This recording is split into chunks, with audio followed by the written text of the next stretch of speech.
capítulo 1, versículo 2, capítulo 12, versículo 1 al 9. De Corintios.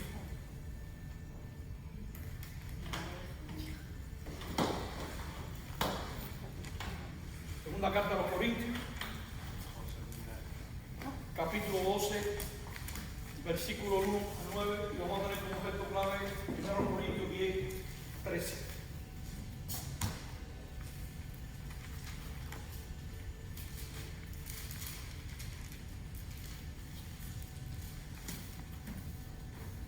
Amén. Bien, vamos a pedirle a un hermano a ustedes que siempre deseo orar para música.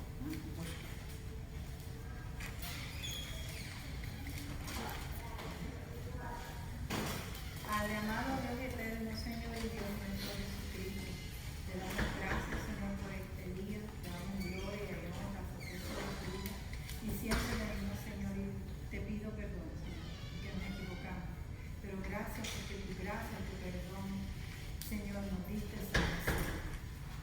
Te pido por cada uno de los hermanos que están de camino a la iglesia, por los que están aquí, Señor, por los enfermos, por los ministerios, Señor, y en específico por el pastor. Bendícelo, guárdalo, líbralo de tentación, Señor, y dale palabra, Jesús. Asimismo a toda su familia, guárdala, Señor. Y en todo y por todo, vuelve y te doy gracias, Jesús. Aquí sea toda la gloria, honra y honor. Amén.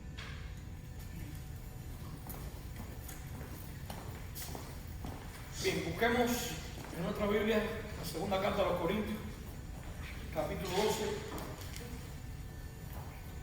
versículo del 1 al 9. Amén. ¿Lo leemos? ¿Alguien que lo pueda leer? Del versículo 1 al versículo 9. Segunda a los Corintios, capítulo 12. Está ahí, pongan la cámara. Que yo lo puedo leer. Dice: ciertamente no me conviene gloriarme, pero vendré a las visiones y a las revelaciones del Señor. Conozco a un hombre que en Cristo, que hace 14 años, si en el cuerpo no lo sé, si fuera del cuerpo no lo sé, Dios lo sabe, fue arrebatado hasta el tercer cielo. Y conozco a tal hombre, si en el cuerpo o fuera del cuerpo, no lo sé, Dios lo sabe, que fue arrebatado al paraíso, donde oyó palabras inefables que no le es dado al hombre expresar. De tal hombre me gloriaré, pero de mí mismo en nada me gloriaré, sino en mis debilidades. Sin embargo, si quisiera gloriarme, no sería insensato, porque diría la verdad, pero lo dejo para que nadie piense de mí más de lo que en mí ve u oye de mí, y para que la grandeza de las revelaciones no exaltase desmedidamente. Me fue dado un aguijón en mi carne, un mensajero de Satanás que me abofetee, para que no me enaltezca sobremanera. Respecto a lo cual 3 veces he rogado al Señor que lo quite de mí, y me ha dicho: bástate mi gracia, porque mi poder se perfecciona en la debilidad. Por tanto, de buena gana me gloriaré más bien en mis debilidades, para que repose sobre mí el poder de Cristo. Amén. ¿Y alguien que puede explicar al Corintios 10, 13?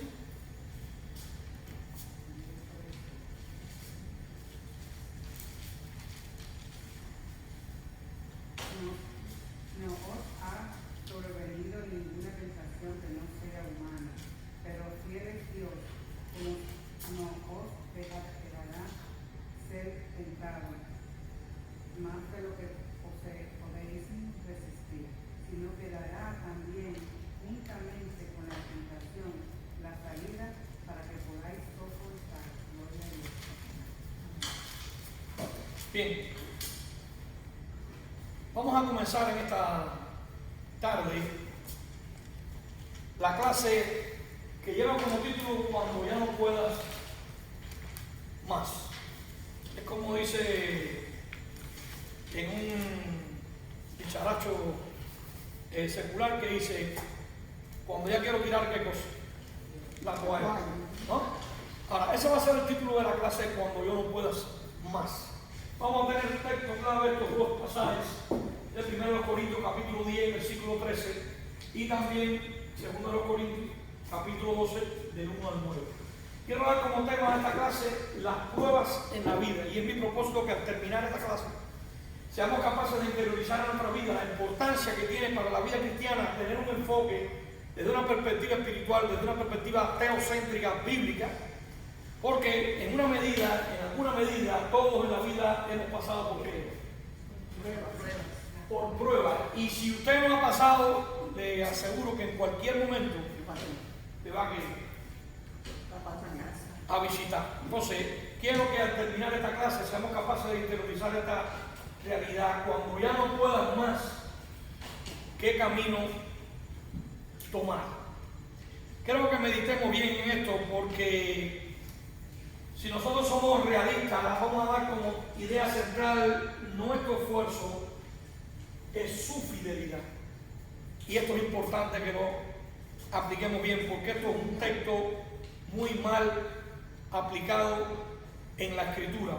O sea, muchas veces no nos damos cuenta que aplicamos un texto fuera del contexto y queremos que el texto diga cosas que el texto no dice, y por años se ha predicado hasta en las iglesias, y esto ha llevado muchas veces a nosotros a crearnos una carga porque hemos malinterpretado lo que la Biblia aquí dice. Entonces miremos bien, porque vamos a dar un poco el contexto anterior y vamos a darnos cuenta, tú me entiendes, de quién habló, a quién se le habló, por qué se le habló, y verdaderamente vamos a ver todo desde la perspectiva de lo que significa este texto dentro del contexto.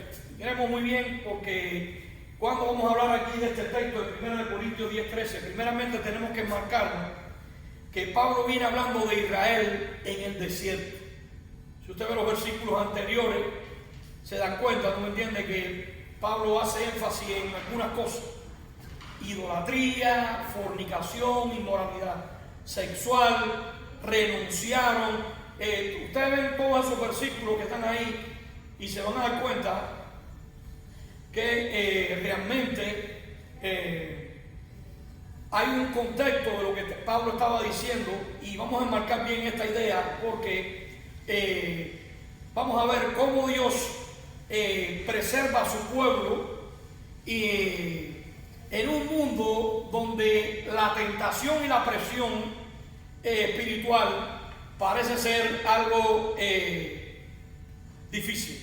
Miremos bien esta realidad, porque hay un mito en el mundo en el que nos ha tocado vivir de la autosuficiencia y la suficiencia. Son dos palabras diferentes. La autosuficiencia y la suficiencia son dos palabras que se escriben diferentes, pero están muy relacionadas. Y creo que la entendamos, porque lo vamos a ver de diferentes connotaciones. Primeramente, vamos a ver el mito de la autosuficiencia del hombre, y vamos a ver la suficiencia de la fidelidad de Dios. Hay un contraste. ¿Qué es lo que Pablo está hablando aquí? De la autosuficiencia del hombre, de lo que yo soy capaz de soportar en medio de la prueba, o de la suficiencia de Dios y de su fidelidad en medio de este contexto. Ahora, creo que a manera de una pequeña introducción me gustaría decirle que la cultura moderna ha canonizado la autosuficiencia como una virtud suprema, y esto ha llevado a que se ha revestido la fortaleza humana en un lenguaje espiritual, pero dentro de la iglesia esa misma mentira ha sobrevivido disfrazada de una frase popular: Dios no te dará más de lo que tú puedas soportar. ¿Cuántas veces usted ha oído eso? ¿Cuántas veces usted ha oído eso? Y eso no es bíblico, no tiene que ver nada con eso. Sin embargo, eso es lo que le aplicamos aquí.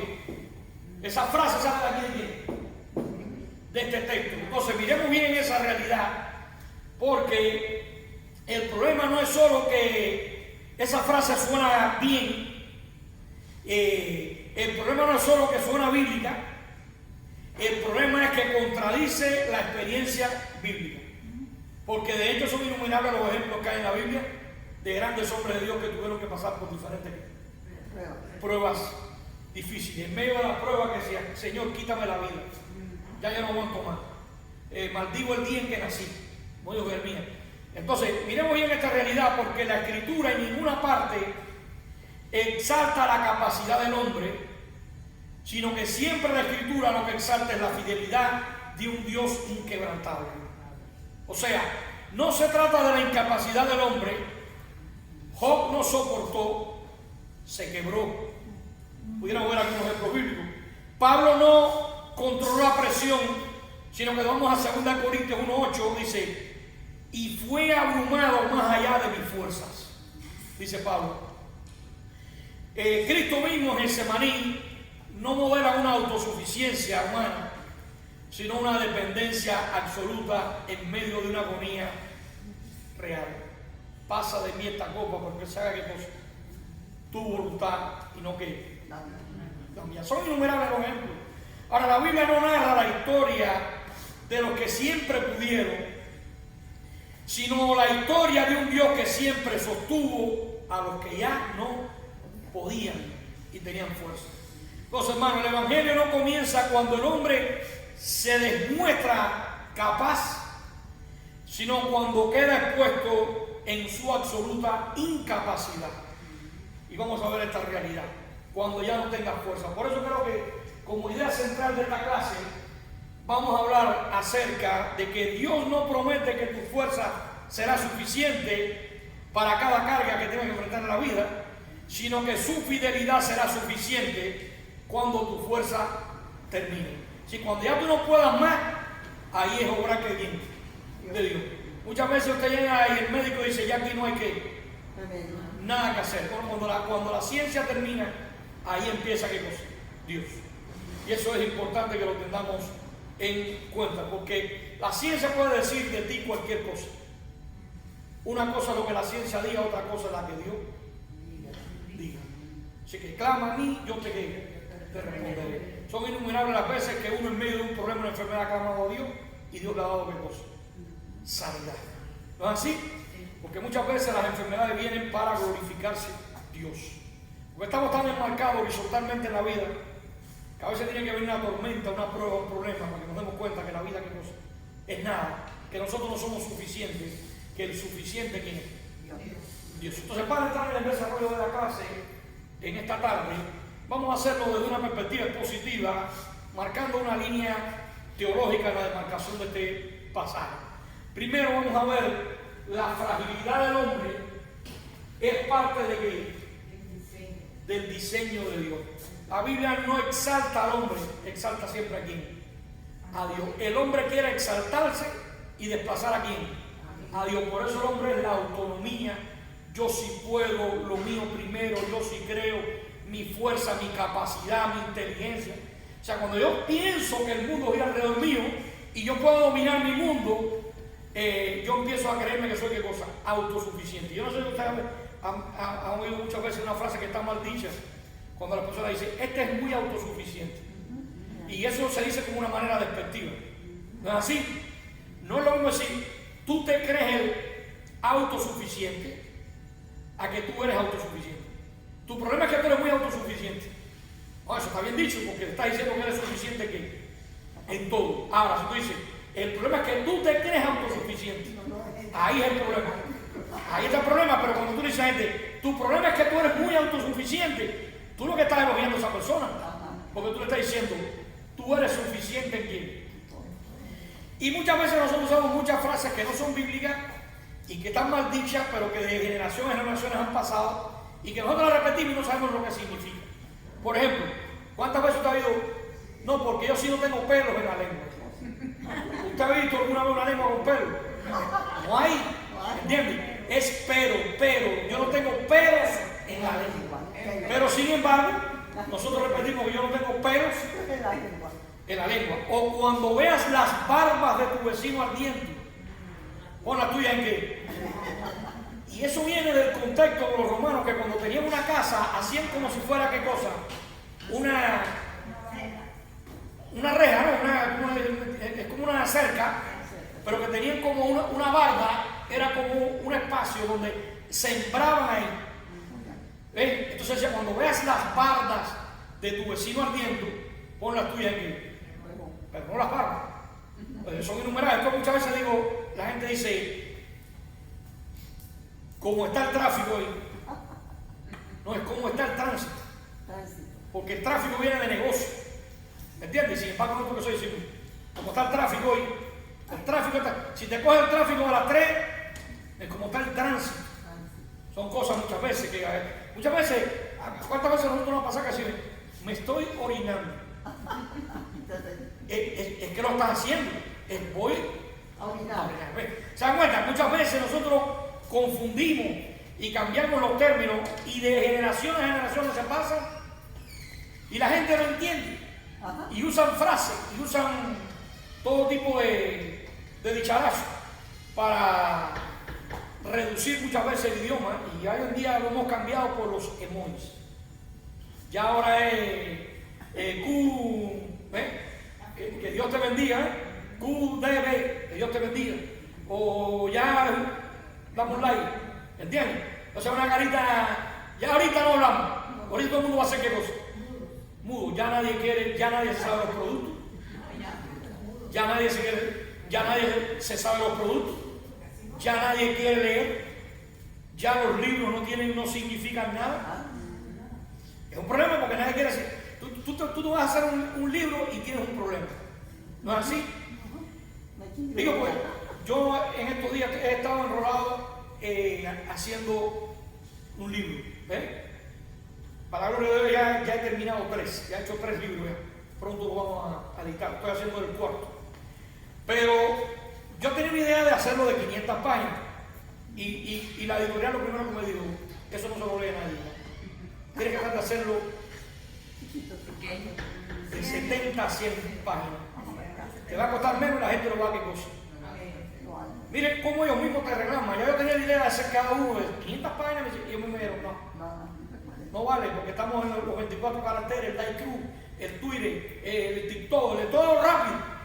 Yo no sé si usted se ha fijado, pero ponga 3 o 4 postalitas en su teléfono, en el, ¿cómo se llama? El estado del teléfono. Y usted se dará cuenta que la primera la ven 500 gente, la segunda 60, la tercera la ven 20. Y así, y la última no ve nadie. Porque pareciera como que no tenemos tiempo, como que todo es tan rápido. La aceleración de las cosas es tan rápido que a veces nos confundimos. Antes nos sobraba el tiempo, pero ahora ¿qué pasa? Ahora queremos que los resultados sean ¿qué cosa? Rápido, al momento. Por ejemplo, si usted fuera a multiplicar esto, usted pasa un poquito más trabajo porque usted tenía tiempo de pensar, ¿no? Ahora es diferente, ahora lo que cogen y hacen así, pasan una raya aquí y dicen 7% ¿cuánto es? 49. ¿No? Y si le pasa otra raya aquí, 4 por 4 ¿cuánto es? Y si usted pasa una raya para aquí, ¿cuánto es? 28. Y si pasa una raya para acá, ¿cuánto es? 28. Y si usted suma 28 y 28, ¿cuánto da? ¿Me tiene el resultado? Esa es una cosa rápida. Pero antes yo tenía que aprenderme los productos, el X, después allá, y más términos semejantes, sacar raíz cuadrada, que el cateto, que la hipotenusa. Era el tiempo que cosa. Nos sobraba. Y hoy en día parece ser que hay una aceleración vital en el proceso del mundo en el que vivimos y ya no queremos pensar, ya no queremos analizar, ya no queremos qué cosa, estudiar. Para entrar en el desarrollo de la clase hoy entonces vamos a hablar de la fragilidad del hombre. Estamos haciendo un hombre que no piensa. Esa generación Z, me casé con una guagua, me casé con un mar, me casé con un perro, los tigres, tú no sabes ya lo que tú tienes en tu casa, si es una persona o es un animal que no habla, te puede estar 3 meses metido en tu cuarto y no salen a comer. La comunicación ya se da qué cosa. Perdiendo. Entonces la fragilidad del hombre es parte del diseño de Dios. Ese va a ser el punto que vamos a desarrollar, y es que la fragilidad del hombre es parte del diseño de la revelación de Dios. ¿Cómo diríamos esto? Bueno, La Escritura nunca romantiza la fortaleza humana, más bien la desmantela. Más bien lo que la Biblia dice, que el hombre es débil. Cuando dice para lo derribado, pero no destruido. Cuando tú vas a la Biblia, todos los innumerables ejemplos que hay, vemos un hombre que es caído, que está muerto, que está depravado, que es débil. Dice, diga el débil fuerte que soy, cuando estamos en la suficiencia de Cristo. Pero en mi autosuficiencia, en ninguna parte de la Biblia exalta a la rudeza del hombre, a la fuerza del hombre. De hecho, Job no es presentado como un ejemplo de resistencia humana, sino como un testimonio de adoración en medio de un colapso. Eso es lo que Job está representando. Pero nosotros muchas veces presentamos a Job como el superhéroe, el que aguantó todo, pero no es así. Job no es presentado en la Biblia como el ejemplo de resistencia humana, sino como testimonio de adoración en medio del colapso. Aún en medio de la prueba que digo, Jehová dio, Jehová quitó, sea el nombre de quién. Jehová bendijo. Si vamos a 2 Corintios 1:8, están en medio de una tormenta y Pablo confiesa que fue abrumado en gran manera, más allá de su fuerza. Y ya pensábamos, ya habíamos perdido toda esperanza de vida y pensábamos que íbamos aquí a morir. O sea, el Pablo que tenía fe, que el Pablo que oraba, el Pablo que ahora en medio de esta tormenta ya habíamos perdido qué cosa, toda esperanza de salvación. Y dice ahí que fue abrumado de gran manera, más allá de su fuerza. Es decir, que ya Pablo había tirado la toalla. ¿No es así? Entonces, el propósito no es demostrar la capacidad humana, sino ¿qué cosa? La fragilidad. Entonces, miremos bien esta realidad, porque el propósito no es demostrar la capacidad humana, sino revelar la dependencia absoluta de Dios. Todo lo puedo en Cristo. Cualquier problema que venga en la vida, cualquier problema que venga en la vida, yo dependo de quién? De la fidelidad de Cristo. No de la mía, no de mi capacidad, no de mi fuerza. Entonces, hermano, Dios no está interesado en formar hombres autosuficientes, sino creyentes quebrantados que descansen en Él. De nada te vale preocuparte, la preocupación el 90% nunca ocurre, está en la mente. De nada te vale tanto preocuparte, lo que tenemos que ocuparnos. En vez de preocuparnos es ocuparnos. En vez de pensar más, ora más.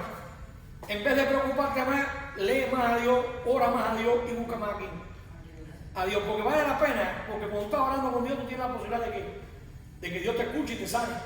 Pero preocuparte, lo que vas a hacer, ¿qué cosa es? Empeorar tu estado de salud. Entonces, cuando la carga, miremos bien, la presión que supera al hombre revela siempre el propósito de Dios. O sea, cuando la carga excede la capacidad humana, nosotros no estamos fuera del control de Dios. Estamos dentro de su pedagogía soberana. Él está en control. Y yo tengo que agarrarme de las promesas de Dios. Dios es un Dios de pacto que guarda sus promesas, que nunca ha fallado y que nunca fallará, y que ha prometido estar conmigo todos los días hasta el fin del mundo. Y si que a los que aman a Dios, dice, todas las cosas le ayudan aquí. Bien, entonces yo tengo que descansar en esa fidelidad de Dios. O sea, la aflicción no es evidencia de la ausencia divina, sino es el escenario donde la suficiencia de Dios se hace visible. Wow. Entonces, hermano, el sufrimiento no destruye la fe verdadera, destruye la ilusión de la autosuficiencia. Miremos el punto número 2, y sería la presión que supera al hombre revela el propósito de quién? De Dios. Entonces, miremos bien esta realidad. La presión que supera al hombre revela el propósito de Dios. Hermano, cuando la carga excede la capacidad humana, nunca piense que estamos fuera del control de Dios. Estamos dentro de su pedagogía soberana. Alguien lo dijo de esa manera. O sea, la aflicción no es evidencia de ausencia divina, sino es el escenario de la suficiencia de Dios que se hace visible. Cuando soy débil, entonces, ¿qué somos? ¿Qué cosa? Fuerte. Entonces, el sufrimiento no destruye la fe verdadera, destruye la ilusión de la autosuficiencia. Entonces, Cristo es el punto donde toda autosuficiencia humana muere. Por ejemplo, en Getsemaní, Cristo no modela independencia emocional, sino una sumisión perfecta. Cuando Él dijo, no se haga mi voluntad, hágase qué. la suya. Entonces, hermano, aquí el Evangelio alcanza para mí el punto pivote, el punto más alto. El Hijo perfecto entra voluntariamente en debilidad para sostener a los que somos, ¿qué cosa? Débiles. Y aquí entra la remisión, la sustitución, la propiciación, cómo Cristo toma la indignificación del pecado y vierte en nosotros la veracidad de su justicia. Entonces, miremos esta realidad. Cuando somos débiles, entonces que somos ¿qué? Fuertes. Porque la cruz no es solo sustitución penal, es la condena final de la autosuficiencia humana. ¿Entendemos esa realidad? Entonces, vamos a ver una realidad. El sufrimiento nunca fue diseñado para exaltar la resistencia del hombre. El punto donde toda autosuficiencia humana muere es en la cruz. ¿Ven? No había ningún hombre que fuera capaz de qué? De llevar el peso de la ira de Dios y luego resucitar. La prueba de que el sacrificio de expiación fue suficiente, fue expiatorio, sustitutivo, fue vicario, fue que Cristo resucitó. Porque nadie podía recibir el peso de la ira de Dios y después volver a vivir. El hecho de que Cristo resucita señala que fue tetelestai, la deuda ha sido cancelada, ya ha sido pagada, la obra está aquí completa. Entonces, hermano, la Biblia no presenta héroes espirituales invencibles, sino ¿qué cosa? Creyentes quebrantados, sostenidos por un Dios fiel. Vemos el ejemplo de Job, derrumbado. Vimos el ejemplo de Pablo, sobrepasado en gran manera. Hemos visto a los santos afligidos.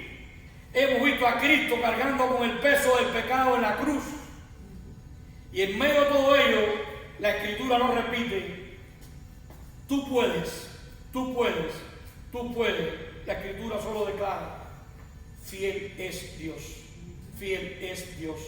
Todo lo puedo en Cristo que me fortalece. Así que no fiel es tu estabilidad, no fiel es tu capacidad, no fiel es tu fuerza, no fiel es tu resistencia, no fiel es tu sabiduría, no fieles son tus recursos.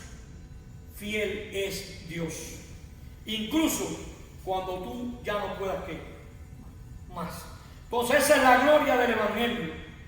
Que Dios no te sostiene porque eres fuerte, sino porque Cristo ya fue suficiente en tu lugar. Eso es una buena ¿qué cosa? Noticia. Así que concluyo con esta realidad. Esa es la gloria del Evangelio. Que Dios no te sostiene porque tú eres fuerte, sino porque Cristo ya fue suficiente en tu lugar. Él pagó el precio. No se trata de ti, se trata de Él. Amén. Entonces hay una frase final. Cuando llegues al final de tus fuerzas, no llegas al final de Dios. Llegas a un lugar donde su fidelidad comienza a sostenerte con poder perfecto en Cristo. Así que cuando tengamos que enfrentar problemas en la vida y pruebas en la vida, recuerda, no se trata de tu fuerza, de tu capacidad, de tu sabiduría, de tu autosuficiencia. Se trata de que en Cristo somos ¿qué cosa? Suficientes. Se trata de la suficiencia de Cristo y no de la fuerza y la capacidad de lo que tú puedes aguantar y soportar. Ya que los hombres no lloran, no, si los hombres sí lloran, es su lloro. ¿Entiendes? Cuidado con eso, porque queremos hacer no nos aguanta que para el otro mundo, no. Muchas veces se dan cuenta. No se trata de tu capacidad ni de tu fuerza. Se trata de la suficiencia de Cristo. El Evangelio es más noticia que instrucción, es más gracia que ley. Es una ayuda total para una necesidad total. Es 100% ¿quién?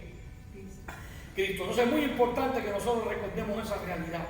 Cuando llegues al final de tu fuerza, no llegas al final de Dios. Dios no está muerto. Dios está en control. Así que cuando pasemos por pruebas, por enfermedades, por lucha, pensemos y analicemos en qué medida Dios está permitiendo esto para que su gloria se manifieste en su vida. ¿Por qué? Porque estamos tan esperanzados, enfocados en lo terrenal y no nos damos cuenta que somos extranjeros y peregrinos. Nuestra ciudadanía está en los cielos, estamos de paso por este mundo y todos los días morimos ¿qué cosa? 24 horas. Después de tener algo de 10, ¿qué edad usted tiene? Se lo repito. Multiplique su edad, ya lo que la edad que usted tiene, ya usted las perdió.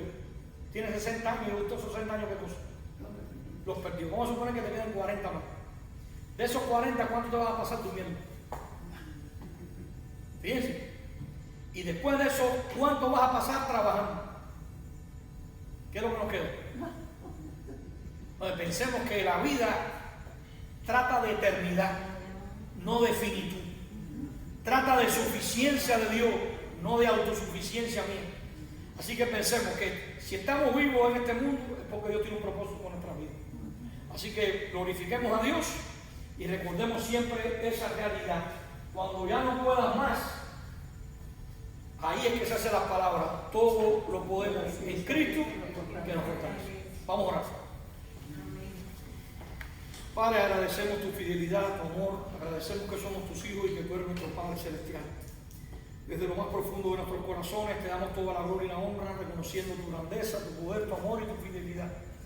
Reconociendo que en la vida tenemos que pasar por tormentas y pruebas y luchas, pero sabemos, Padre Celestial, que en tu voluntad decretiva nosotros confiamos y que en la voluntad perceptiva caminamos, confiando en que tú eres suficiente y no nosotros autosuficientes. Por eso confiamos en ti y te pedimos en el nombre de Jesús que sea tu Espíritu Santo que ilumine nuestra mente y nuestros corazones, que pongas tu mano de poder sobre nuestras vidas, que nos sanes. Si estamos pasando por alguna enfermedad, alguna prueba, que tú seas verdaderamente el que esté a nuestro lado, el que nos dé la victoria y que sobre todas las cosas, el que esté con nosotros todos los días hasta el fin del mundo. Bendícenos a todos en el nombre de Jesucristo. Amén. Amén. Que Dios te bendiga. Amén.